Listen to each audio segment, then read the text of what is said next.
Good evening, all of you, and welcome to your YouTube channel WBPSC GS 101. আমি রাহুল চক্রবর্তী, তোমাদের Indian polity and কনস্টিটিউশনের educator. আশা করি প্রত্যেকে ভালো আছো, সুস্থ আছো, পড়াশোনা করছো। তো আজকে আমরা যে টপিকটা নিয়ে আলোচনা করব, আজকের ক্লাসের যেটা বিষয়বস্তু সেটা হচ্ছে রাইট টু ফ্রিডম অফ রিলিজিয়নের লাস্ট দুটো আর্টিকেল 27 অ্যান্ড 28। আর্টিকেল 27 এবং 28 নিয়ে আমি তোমাদের সাথে আজকে আলোচনা করব আজকের এই ক্লাসে। তো আমি তোমাদের সাথে এখন এই মুহূর্তে ইন্ডিয়ান পলিটি এম লক্ষ্মীকান্ত বইয়ের যে চ্যাপ্টারটা নিয়ে আলোচনা করছি সেটা হচ্ছে ফান্ডামেন্টাল রাইটস। ফান্ডামেন্টাল রাইটসের তিনটে রাইটস আমি তোমাদের সাথে ইতিমধ্যে আলোচনা করে ফেলেছি। Right to equality, freedom of right to freedom, right against exploitations, আর এই মুহূর্তে যেটা আলোচনা করছি সেটা হচ্ছে right to freedom of religion. এবং আজকের এই যে ক্লাস, এই ক্লাসটা নেওয়ার শেষ হয়ে গেলে right to freedom of religion এই অধিকারটাও আমি তোমাদের সাথে আলোচনা করা কি করছি, সম্পূর্ণ করছি। তাহলে আজকে আমি তোমাদের সাথে যে টপিকটা নিয়ে আলোচনা করব সেটা হচ্ছে ধর্মীয় স্বাধীনতার যে অধিকার আমাদের সংবিধান থেকে দেওয়া হয়েছে, সেই অধিকারের হচ্ছে লাস্ট দুটো আর্টিকেল 27 এবং 28 নিয়ে। কিন্তু আলোচনা শুরু করার আগে কিছু গুরুত্বপূর্ণ ইনফরমেশন তোমাদেরকে আমি দিতে চাই। তো এই মুহূর্তে বেশ কিছু গুরুত্বপূর্ণ কোর্স, ঠিক আছে, কোর্স আনএকাডেমি থেকে লঞ্চ করা হয়েছে 2021 WBPSCর অধীনে যে পরীক্ষাগুলো সংগঠিত হবে সেই পরীক্ষাগুলোর ওপর। তো যে কোর্সগুলো লঞ্চ হয়েছে এই মুহূর্তে, তার মধ্যে একটি গুরুত্বপূর্ণ কোর্স হচ্ছে ট্রায়াম্প 3 যে কোর্সটা সেটা হচ্ছে 2021 WBCS প্রিলিমস এর ওপর। 2021 WBCS প্রিলিমস এর ওপর 75 ডেজ এর হচ্ছে একটা স্পেশাল কোর্স ট্রায়াম্প 3, যেটা স্টার্ট হচ্ছে 12 জানুয়ারি থেকে। এবং এই কোর্সে আনএকাডেমির যারা এডুকেটররা তারা এক্সক্লুসিভলি এবং সাজেস্টিভলি 2021 WBCS প্রিলিমস এর ওপর কি করবেন, প্রত্যেকটা সাবজেক্ট আলোচনা করবেন, গাইড করবেন এবং তোমাদেরকে নোটস প্রোভাইড করবেন। ঠিক এরকমই আরেকটি গুরুত্বপূর্ণ কোর্স যেটা হচ্ছে WBCS প্রিলিমস এর ওপর recorded batch with live doubt clearing session, যেটা স্টার্ট হয়েছে 18 জানুয়ারি থেকে। ওকে, তারপরে আরেকটি কোর্স যেটা হচ্ছে WBP কনস্টেবল এবং এসআই এর ওপর, WBP কনস্টেবল এবং এসআই এর ওপর, যেটা স্টার্ট হচ্ছে 25 জানুয়ারি থেকে। এবং তোমরা প্রত্যেকে জানো যে WBP কনস্টেবলের কি হয়ে গেছে, নোটিফিকেশনস বেরিয়ে গেছে। ওকে, তো WBP কনস্টেবল এবং এসআই এর ওপর হচ্ছে কোর্স যেটা স্টার্ট হচ্ছে 25 জানুয়ারি থেকে। এর পরবর্তী যে কোর্সটা সেটাও WBCS প্রিলিমস 2021 এর ওপর, কিন্তু এই কোর্সটা হচ্ছে কি হিন্দি ভার্সন। আনএকাডেমির WBPSCর হিন্দি ভার্সনের যারা আমাদের এডুকেটর রয়েছেন তারা হচ্ছেন এই কোর্সে তোমাদের ক্লাস নেবেন হিন্দি ভার্সন, ঠিক আছে। তো হিন্দি ভার্সন ব্যাচ লক্ষ্য, যেখানে WBCS প্রিলিমস 2021 এর ওপর এডুকেটররা আলোচনা করবেন, হিন্দি ভার্সন ব্যাচ। এর পরের যে কোর্স সেটা হচ্ছে PYQ এবং MCQ এর ওপর, ঠিক আছে। PYQ এবং MCQ এর ওপর WBCS প্রিলিমস 2021 কে ফোকাস করে একটি কোর্স, ঠিক আছে। তাহলে এই কোর্সটা হচ্ছে WBCS কে ফোকাস করে, কিন্তু এই কোর্সের বিশেষত্ব হচ্ছে এটা, এই কোর্সে এডুকেটররা WBCS এর প্রিভিয়াস ইয়ার কোশ্চেন যেরকম তোমাদের সাথে আলোচনা করবেন, সেরকম ইম্পর্টেন্ট কিছু MCQ নিয়েও আলোচনা করা হবে এই কোর্সে। ওকে, এরপরের যে কোর্সটা সেটা হচ্ছে আগমন, এবং এই কোর্সটা হচ্ছে 2022 WBCS প্রিলিমস এর ওপর ফাউন্ডেশন কোর্স, ফুল ইয়ারের হচ্ছে কোর্স, যে কোর্সে আনএকাডেমির প্রত্যেকটা এডুকেটর প্রত্যেকটা সাবজেক্ট নিয়ে তোমাদের সাথে ডিটেলসে আলোচনা করবেন, ঠিক আছে। তো এই কোর্সটা হচ্ছে 2022 WBCS প্রিলিমস এর ওপর, যেটা স্টার্ট হয়েছে 13 জানুয়ারি থেকে। এবং এই কোর্সে আনএকাডেমির এডুকেটররা তোমাদের সাথে আলোচনা করবেন প্রত্যেকটা সাবজেক্ট ডিটেলসে। তো এই কোর্সগুলোতে জয়েন করার জন্য বেশ কিছু কোর্সের লিঙ্ক আমি তোমাদের সাথে শেয়ার করছি এই ইউটিউব চ্যানেলে। তো এই লিঙ্কগুলোতে গিয়ে তোমরা এই কোর্সে জয়েন করতে পারবে, এবং এই কোর্সে জয়েন করার জন্য তোমাদের আনএকাডেমি সাবস্ক্রিপশনস তোমাদের নিতে হবে। আনএকাডেমি সাবস্ক্রিপশনস নিয়ে তোমরা এই কোর্সগুলোতে জয়েন করতে পারবে, এবং এই কোর্সগুলোতে টিচাররা যে ক্লাস নেবেন সেই ক্লাস করে টিচারদের গাইডেন্স, টিচারদের নোটস নিয়ে তোমাদের যে পরীক্ষা প্রস্তুতি সেটাকে আরও তোমরা ভালো করতে পারবে। আর আনএকাডেমি সাবস্ক্রিপশনের যে বেনিফিট, সেই বেনিফিট যদি আমি বলি যে আনএকাডেমি সাবস্ক্রিপশনস নেওয়া মানে যেখানে তুমি তোমার রুটিন এবং রুট সবটাই কি করতে পারবে, নিজেই ঠিক করতে পারবে। কখন ক্লাস করবে, কোন এডুকেটরের ক্লাস করবে, কোন এক্সামের ওপর তুমি ক্লাস করবে, এই সবটাই তুমি নিজেই ঠিক করবে। এছাড়া তুমি যেটা ঠিক করতে পারবে সেটা হচ্ছে কি, যে তুমি যে এক্সামের জন্য তুমি যে কারণে আনএকাডেমি তুমি সাবস্ক্রিপশনস নিয়েছো, যে এক্সামের জন্য নিজেকে প্রিপেয়ার করার জন্য তুমি অ্যাডমিশন নিয়েছো, সাবস্ক্রিপশনস নিয়েছো, তো তুমি সেই এক্সামের ক্ষেত্রে তুমি কতটা তৈরি হয়েছো। তো সেটার জন্য বোঝার জন্য কি রয়েছে, কুইজ, টেস্ট সিরিজ, প্র্যাকটিস সেটের মতো গুরুত্বপূর্ণ ফিচার্স যেগুলো তোমাকে হেল্প করবে এটা বোঝার ক্ষেত্রে যে তুমি কতটা তৈরি হয়েছো। এবং যে কোনো ডাউট, সাবজেক্ট রিলেটেড যে কোনো ডাউট তুমি তোমার এডুকেটরের সাথে লাইভ ক্লাসে কি করতে পারবে, সেগুলো সলভ করতে পারবে। তাহলে এই সমস্ত কিছু বেনিফিট তুমি পেয়ে যাবে আনএকাডেমির সাবস্ক্রিপশন প্ল্যানে। এবং আনএকাডেমির প্রত্যেকটা কোর্স, যে কোর্স আনএকাডেমি থেকে লঞ্চ করা হয়, সেই কোর্সগুলো লঞ্চ করা হয় একটা স্ট্রাকচার্ড ওয়েতে, মানে নির্দিষ্ট এক্সামের ওপর নির্দিষ্ট সিলেবাসকে কি করা হয় এখানে ফলো করা হয়। ঠিক আছে, তাহলে যে কোর্সের যে এক্সামের ওপর কোর্স লঞ্চ হচ্ছে, সেই এক্সামের যে নির্দিষ্ট সিলেবাস, সেই নির্দিষ্ট সিলেবাস কি হয় এখানে ফলো হয়, এবং এডুকেটররা সেই সিলেবাসকে ফলো করে ক্লাস নিয়ে থাকেন। ওকে, এবং আরেকটি গুরুত্বপূর্ণ ফিচার্স সেটা হচ্ছে personality development batch. Personality development batch কি কারণে, ফর ইন্টারভিউ প্রিপারেশনস। আনএকাডেমি থেকে তোমাকে ইন্টারভিউর ক্ষেত্রেও কি করা হবে, ফুল গাইড, ফুল অ্যাসিস্ট্যান্ট দেওয়া হবে, যে ইন্টারভিউর ক্ষেত্রে তোমার অ্যাপ্রোচ কি হবে, একটা মডেল অ্যান্সার, ঠিক আছে, একটা প্রশ্ন যখন তোমাকে ইন্টারভিউয়ার যখন করবে, সেই ক্ষেত্রে সেই প্রশ্নের মডেল অ্যান্সার কী হবে, মডেল রিপ্লাই কী হবে, সেই সমস্ত কিছু তোমাকে এই ব্যাচে গাইড করা হবে। আর এই সমস্ত বেনিফিট তোমরা পেয়ে যাবে এই সমস্ত এক্সামের ক্ষেত্রে, এবং যে সমস্ত এক্সামগুলো WBPSC বা ওয়েস্ট বেঙ্গল গভর্নমেন্টের অধীনে হয়ে থাকে, সেই সমস্ত এক্সামের গাইডেন্স তুমি আনএকাডেমি থেকে পেয়ে যাবে। আর এই সমস্ত সুযোগ সুবিধা পাওয়ার জন্য তোমাকে নিতে হবে কি, আনএকাডেমির সাবস্ক্রিপশন।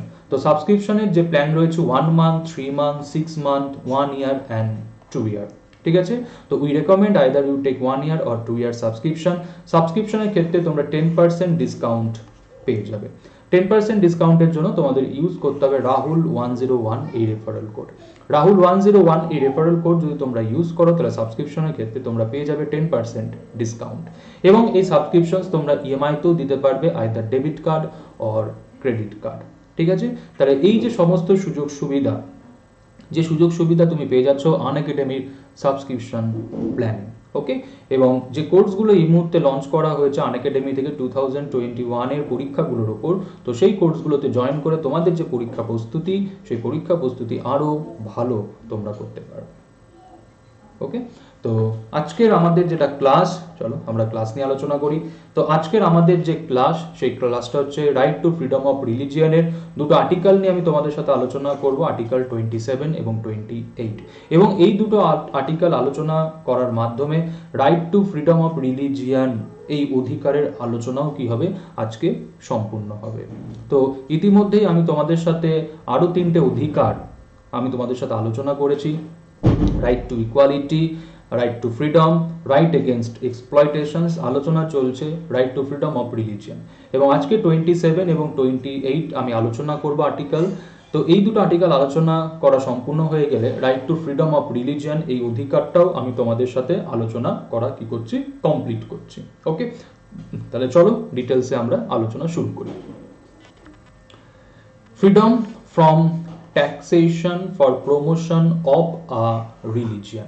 ঠিক আছে, freedom from taxation for promotion of a religion. Article 27 lays down that no person shall be compelled to pay any taxes for the promotion or maintenance of any particular religion or religious denominations। ওকে, তাহলে article 27 কি বলছে, article 27 বলছে no person shall be compelled to pay any taxes for the promotion or maintenance of any particular religion or religious denomination. ঠিক আছে, ভারতবর্ষের কোনো ব্যক্তিকে আমরা বাধ্য করতে পারবো না যে কোনো ট্যাক্স দেওয়ার জন্য, যে ট্যাক্সটা তার কাছ থেকে নিয়ে দেখা যাচ্ছে কি বলো, কোনো রিলিজিয়ানের কি বলো তোমার প্রমোশন বা মেনটেনেন্সের জন্য কি করা হচ্ছে বলো, ইউজ করা হচ্ছে। তাহলে সোজা কথায় ভারতবর্ষের সরকার, কোনো সরকারই ভারতবর্ষের কোনো নাগরিকের কাছ থেকে কোনো রকম রিলিজিয়াস কি করতে পারবে না বলো, ট্যাক্স আদায় করতে পারবে না। কোনো ট্যাক্স আদায় করতে পারবে না কোনো একটা পার্টিকুলার রিলিজিয়ানের কি বলো প্রমোশন এবং মেনটেনেন্সের জন্য। তাহলে সহজ কথায় যদি বলি আর্টিকেল 27 যেখানে প্রহিবিট করা হচ্ছে রিলিজিয়াস ট্যাক্সেশন, যে নির্দিষ্ট কোনো ধর্মের উন্নতির জন্য, নির্দিষ্ট কোনো ধর্মের রক্ষণাবেক্ষণের জন্য ভারতবর্ষের কোনো সরকার ভারতবর্ষের কোনো নাগরিককে বাধ্য করতে পারবে না কোনো ট্যাক্স দেওয়ার জন্য। তাহলে সোজা কথায় আর্টিকেল 27 যেখানে প্রহিবিট করা হচ্ছে রিলিজিয়াস ট্যাক্সেশনস।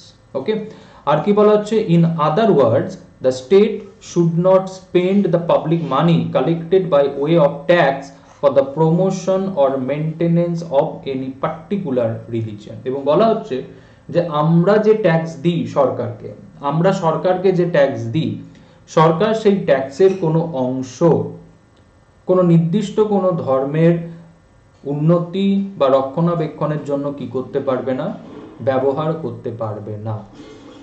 তো আর্টিকেল 27 যেখানে দেখো বলা হচ্ছে এটাই যে ভারতবর্ষের কোনো সরকার ভারতবর্ষের কোনো নাগরিকের কাছ থেকে কোনো ট্যাক্স কি করতে পারবে না, আদায় করতে পারবে না, বাধ্য করতে পারবে না কোনো নাগরিককে ট্যাক্স দিতে, এই কারণে যে সেই ট্যাক্স নিয়ে সরকার কি করবে বলো, কোনো রিলিজিয়ানকে প্রমোট করবে বা কোনো রিলিজিয়ানকে মেনটেন করবে, রক্ষণাবেক্ষণ করবে।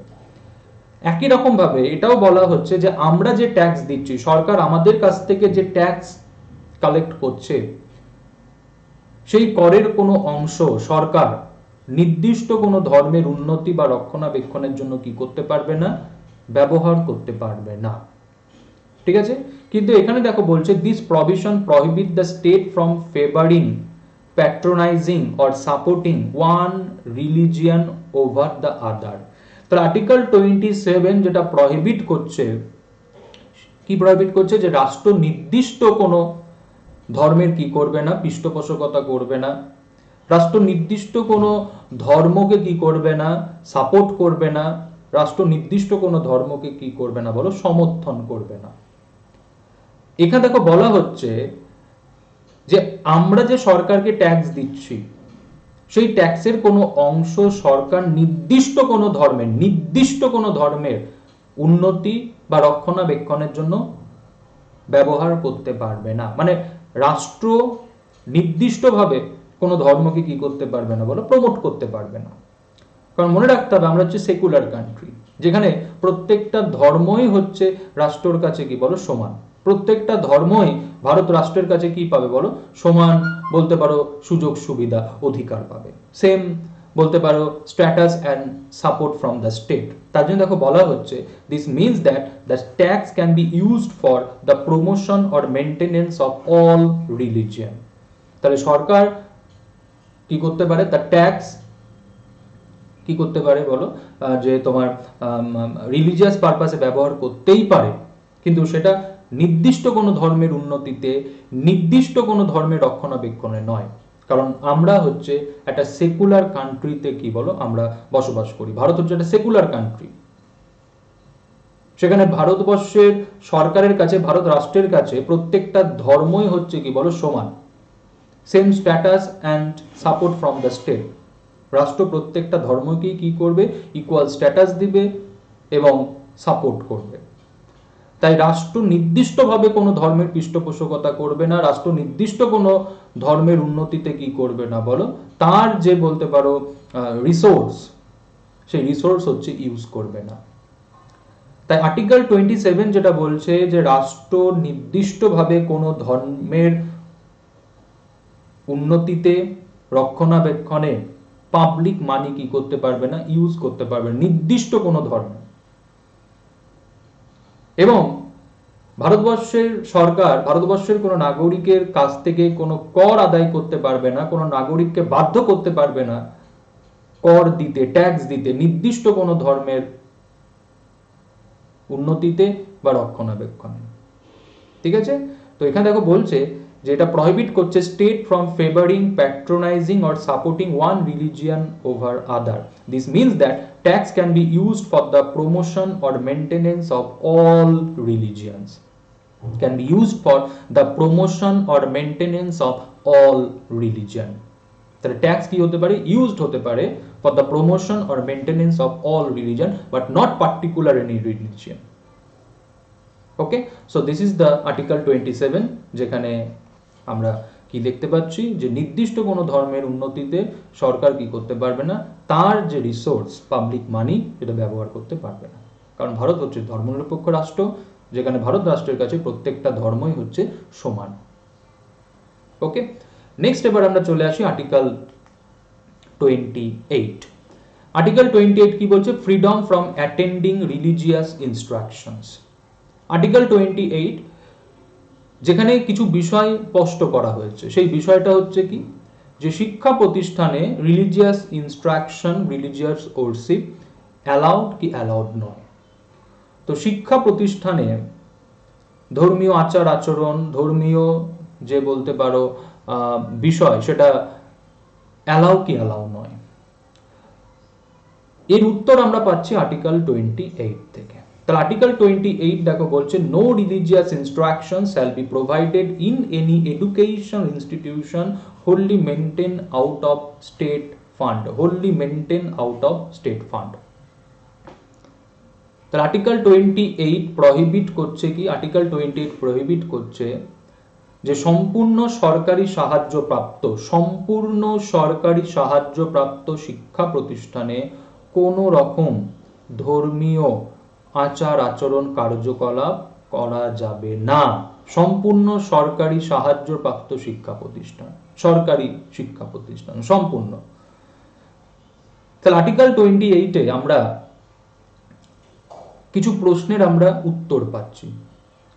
প্রশ্নটা কি এবং তার উত্তরটা কি? প্রশ্নটা হচ্ছে এটাই যে শিক্ষা প্রতিষ্ঠানে ধর্মীয় কার্যকলাপ করা যাবে কি যাবে না।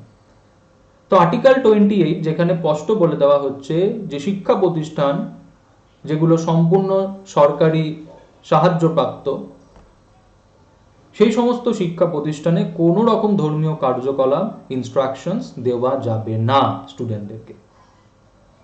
ওকে, কিন্তু আর্টিকেল 28 যদি আমরা দেখি, আর্টিকেল 28-এ শিক্ষা প্রতিষ্ঠানের কি রয়েছে বলো? চারটে আমরা দেখতে পাচ্ছি ক্যাটাগরি।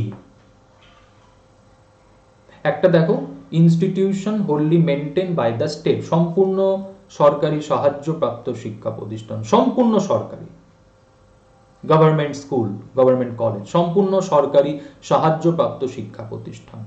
দ্বিতীয়টা কি, institution administered by the state but established under any endowment or trust, মানে সেই শিক্ষা প্রতিষ্ঠানটা এস্টাবলিশড করেছে কে? কোনো ট্রাস্ট বা কোনো এন্ডাউটমেন্ট। এন্ডাউটমেন্ট মানে কি? দেখা যাচ্ছে তোমার কোনো ব্যক্তি বা কোনো দেখা যাচ্ছে কোনো অর্গানাইজেশন দেখা যাচ্ছে কি, মানে ফর এক্সাম্পল ধরো কোনো ব্যক্তি, আমি বলছি কোনো ব্যক্তি দেখা যাচ্ছে কি বলো, সেই এডুকেশন ইনস্টিটিউশনটা এস্টাবলিশড করার জন্য দেখা যাচ্ছে কি করেছে বলো, তার সম্পত্তি প্রদত্ত করেছে।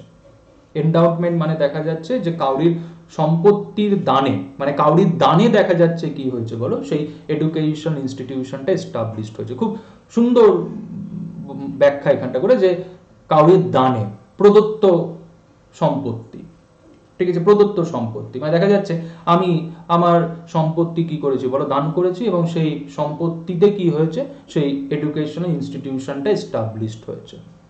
ঠিক আছে, তাহলে এস্টাবলিশড দেখো কে করছে, এস্টাবলিশড হচ্ছে আন্ডার এনি এন্ডাউটমেন্ট অর ট্রাস্ট। তার মানে কি, কোনো ট্রাস্ট, ট্রাস্ট মানে কোনো প্রাইভেট ট্রাস্ট কি করেছে, সেই এডুকেশন ইনস্টিটিউশনটা এস্টাবলিশড করেছে।